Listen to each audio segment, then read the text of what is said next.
بسم اللہ الرحمن الرحیم وَإِذْ قُلْنَا لِلْمَلَائِكَةِ اسْجُدُوا لِآدَمَ فَسَجَدُوا إِلَّا إِبْلِيسَ أَبَى وَاسْتَكْبَرَ وَكَانَ مِنَ الْكَافِرِينَ وَقُلْنَا يَا آدَمُ اسْكُنْ أَنْتَ وَزَوْجُكَ الْجَنَّةَ وَكُلَا مِنْهَا رَغَدًا حَيْثُ شِئْتُمَا وَلَا تَقْرَبَا هَٰذِهِ الشَّجَرَةَ فَتَكُونَا مِنَ الظَّالِمِينَ فَأَزَلَّهُمُ الشَّيْطَانُ عَنْهَا فَأَخْرَجَهُمَا مِمَّا كَانَ فِيهِ وَقُلْنَا اهْبِطُوا بَعْضُكُمْ لِبَعْضٍ عَدُوٌّ لَكُمْ فِي الْأَرْضِ مُسْتَقَرٌّ وَمَتَاعٌ إِلَىٰ حِينٍ فَتَلَقَّىٰ آدَمُ مِن رَّبِّهِ كَلِمَاتٍ فَتَابَ عَلَيْهِ إِنَّهُ هُوَ التَّوَّابُ الرَّحِيمُ۔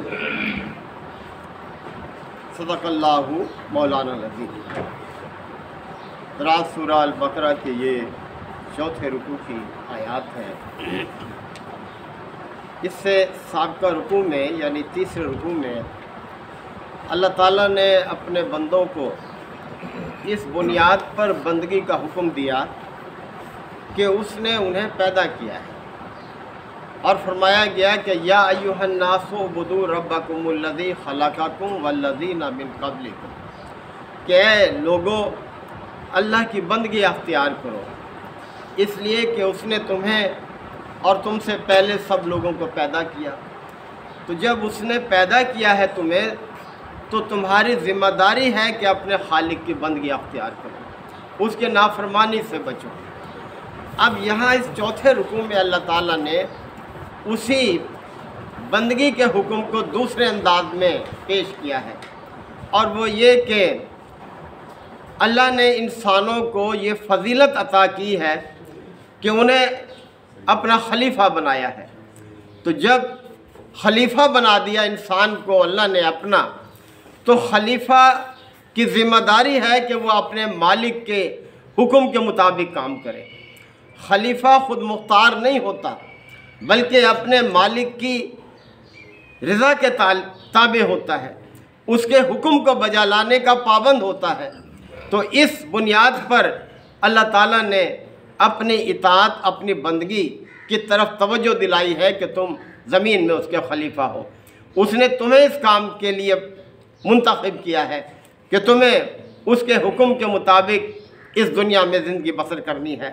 تو اس حوالے سے توجہ دلائی جا رہی ہے کہ جب فرشتوں کے سامنے اللہ نے اپنا یہ ارادہ ظاہر کیا کہ میں زمین میں ایک ایسی مخلوق پیدا کرنے والا ہوں کہ جو خلیفہ ہوگی، یعنی میرے حکم کے تابع کام کرنے والی ہوگی، تو فرشتوں نے جو اس وقت اپنے خدشے کا اظہار کیا تھا، وہ کوئی اعتراض نہیں تھا اللہ تعالیٰ کی اس تخلیق پر، بلکہ ایک استفہام تھا، ایک سوال تھا کہ یا رب، جب تو ایک بااختیار مخلوق پیدا کرنے والا ہے تو وہ تو اپنے اختیار کو غلط بھی استعمال کر سکتی ہے، اور وہ تیری نافرمانی بھی کرے گی اور فساد انگیزی کرے گی اس زمین کے اندر جو ہے۔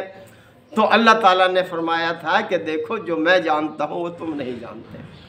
حکیم کا یہ کام نہیں ہے کہ کسی معمولی خرابی کی بنیاد پر کسی بڑے فائدے کو نظر انداز کر دے۔ اس کی مثال ایسے ہی ہے جیسے کہ اللہ تعالیٰ نے اس آگ کو پیدا کیا ہے۔ اب اگر کوئی یہ کہے کہ یہ آگ تو گھروں کو جلائے گی، فصلوں کو جلائے گی، نقصانات کرے گی، لیکن اس کے مقابلے میں ذرا یہ سوچے کہ اس آگ سے انسان کے کتنے مفادات وابستہ ہیں۔ اس آگ کے ذریعے سے ہی سارے کارخانے اور بھٹیاں چل رہی ہیں، ساری صنعتیں جو ہیں وہ قائم ہیں، سارے کارخانے ان بھٹیوں کی بنیاد پر چل رہے ہیں۔ انسان کی عمارتی سامان دیکھ لیں، چاہے وہ اینٹ ہو، چاہے وہ سیمنٹ ہو، چاہے وہ سریا ہو، کوئی بھی چیز ہو، وہ سب کے سب اس آگ کی پیداوار ہے۔ اور اسی طرح سے اس کا یہ لباس ہے، اس کی یہ خوراک ہے، سب کے سب حرارت کے ذریعے سے سب وجود میں آ رہے ہیں۔ تو حکیم جو ہے وہ بہتر جانتا ہے کہ ایک کمتر پہلو کے مقابلے میں بڑا پہلو کتنا اہم ہے، اس لیے اللہ تعالیٰ نے ان کے سامنے اس بات کو واضح بھی کیا ایک امتحان کے ذریعے سے کہ چند اشیاء کے نام فرشتوں کو بتائے اور ان سے پوچھا ذرا سناؤ ان کے نام۔ انہوں نے معذرت کر لی کہ یا اللہ ہم نہیں جانتے جو تو جانتا ہے، اور آدم کو جب حکم دیا کہ ان چیزوں کے نام بتاؤ تو آدم نے فوری طور پر بتا دیے۔ انسان کا جو علم ہے وہ اشیاء کے ناموں کے حوالے سے ہے، جتنا بھی علم انسان کو اللہ تعالیٰ نے دیا ہے۔ اب آگے دوسری بات جو ہے وہ بیان کی جا رہی ہے کہ فرشتوں کو اللہ تعالیٰ نے انسان کے لیے مسخر کیا کہ فرشتے انسان کے مددگار ہو کر رہیں گے اس دنیا کے اندر۔ وہ اگر اچھا کام کرنا چاہے تو اس کے لیے اچھائی کے لیے فضا سازگار کریں گے، اور اگر وہ برائی کرنا چاہتا ہے تو برائی کے لیے اس کے لیے راہ ہموار کریں گے۔ اگر ایک شخص چوری کرنا چاہتا ہے تو اس کے لیے چوری کی راہ جو ہے وہ ہموار کی جائے گی، اور اگر ایک شخص چوری سے بچ کر اچھائی کی طرف یعنی حلال کی طرف آنا چاہتا ہے تو اس کے لیے وہ راستے جو ہیں وہ ہموار کیے جائیں گے۔ یہی آزمائش ہے انسان کی، اور اسی آزمائش کی بنیاد پر اس کا آگے انجام ہے۔ تو آگے فرمایا جا رہا ہے کہ یاد کرو کہ جب اللہ تعالیٰ نے وَإِذْ قُلْنَا لِلْمَلَائِكَةِ اسْجُدُوا لِآدَمَ کہ جب ہم نے فرشتوں کو حکم دیا کہ آدم کے آگے جھک جاؤ، فَسَجَدُوا تو سب کے سب جھک گئے الا ابلیس سوائے ابلیس کے۔ ابا اس نے انکار کیا، واستکبر اور گھمنڈ میں آ گیا، تکبر کیا اس نے، وکان من الکافرین اور انکار کرنے والوں میں شامل ہو گیا۔ یاد رکھیں کہ یہ ابلیس جس نے انکار کیا یہ فرشتہ نہیں تھا، بلکہ یہ جنات میں سے تھا۔ فرشتوں کی تو یہ مجال ہی نہیں ہے کہ اللہ کے کسی حکم کی وہ خلاف ورزی کر جائیں۔ انسان اور جن یہی دو ایسی مخلوق ہیں جنہیں ارادے اور اختیار کی آزادی دی گئی ہے، وہ چاہیں تو اللہ کی اطاعت کریں اور چاہیں تو اللہ کی نافرمانی کریں۔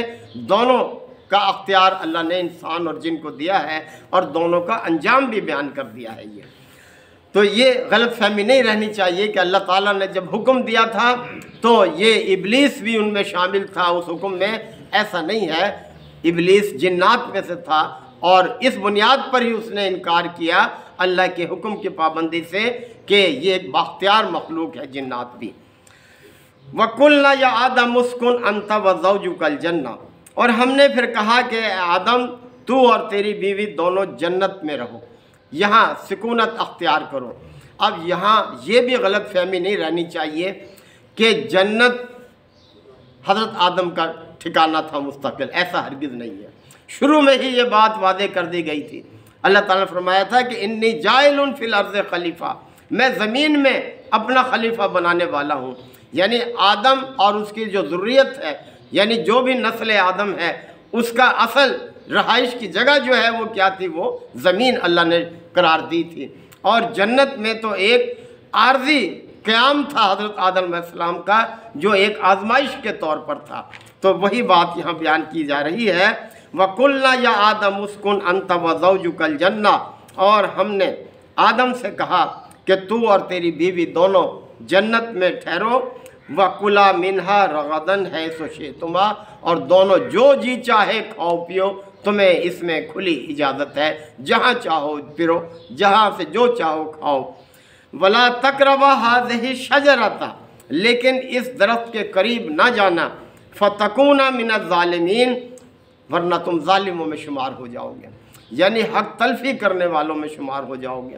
اب یہاں حق تلفی کئی لحاظ سے ہے، یعنی ایک تو اللہ کی حق تلفی کرو گے تم، یعنی اللہ کے حکم کی نافرمانی کر کے اللہ کی اطاعت اور بندگی سے تم دور ہو جاؤ گے، یہ تم ظلم کرو گے اللہ کے ساتھ، اور اپنے ساتھ بھی ظلم کرو گے کہ اپنے آپ کو برے انجام کا مستحق بناؤ گے۔ جب انسان اللہ کی نافرمانی کرتا ہے تو پھر اپنے برے انجام کی تیاری کرتا ہے وہ۔ تو فرمایا جا رہا ہے کہ تم ورنہ ظالموں میں شمار ہو جاؤ گے۔ فَأَذَلَّهُمُ الشَّيْطَانُ عَنْهَا پس شیطان نے انہیں اس چیز سے پھسلا دیا، اس چیز سے ہٹا دیا، یعنی اس درخت کے قریب جانے کا جو اللہ تعالیٰ نے نصیحت فرمائی تھی کہ اس کے قریب نہ جانا، شیطان نے اس سے پھسلا دیا اور وہ اس درخت کے قریب چلے گئے۔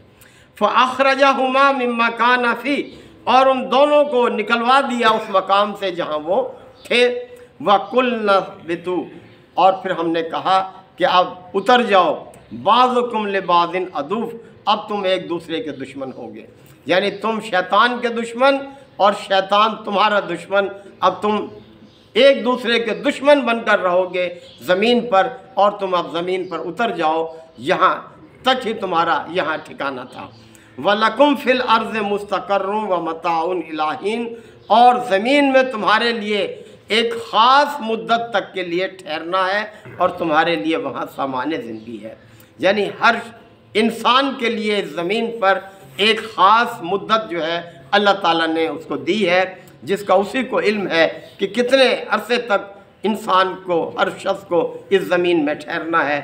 لہٰذا اسے ہر وقت اس فکر میں رہنا چاہیے کہ کسی وقت بھی میرا یہ قیام ختم ہو جائے گا، اور اس کے ختم ہونے سے پہلے پہلے مجھے آخری اس ٹھکانے کی فکر کرنی ہے جہاں ہمیشہ مجھے رہنا ہے۔ تو جب آدم کو احساس ہو گیا اپنی اس بھول کا، اپنی اس کمزوری کا، کہ وہ درخت کے قریب چلے گئے، تو فَتَلَقَّىٰ آدَمُ مِن رَبِّهِ کَلِمَاتٍ، آدم نے اپنے رب سے کچھ کلمات سیکھ لیے۔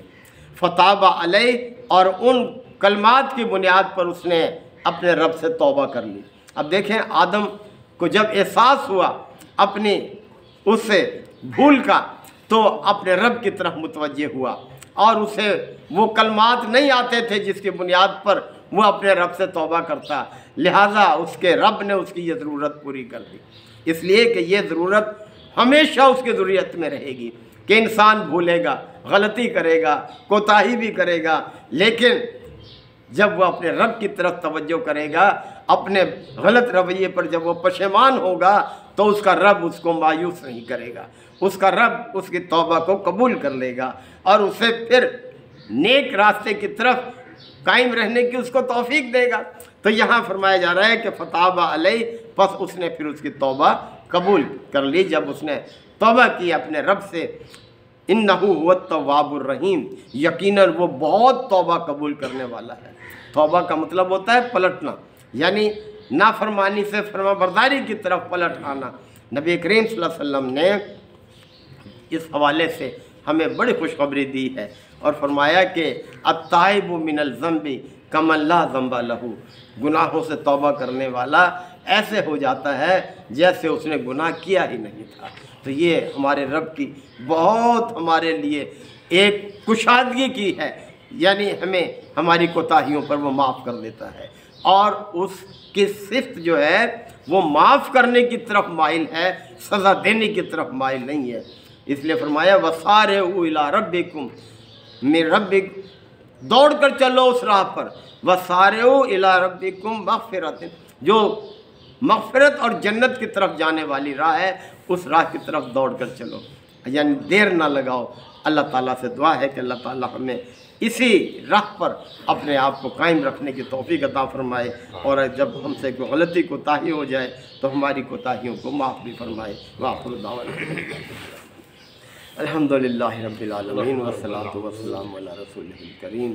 ربنا آتنا فی الدنیا حسنہ وفی الآخرۃ حسنہ وقنا عذاب النار وادخلنا الجنۃ مع الابرار، یا عزیز و یا غفار یا رب العالمین۔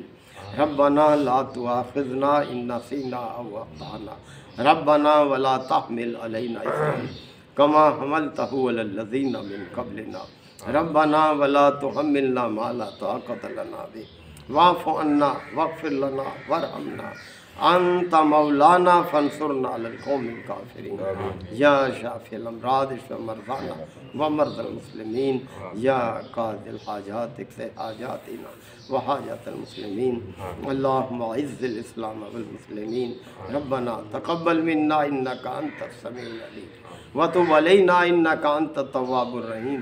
صلی اللہ تعالی علی خیر خلقہ محمد وآلہ وصحبہ اجمعین۔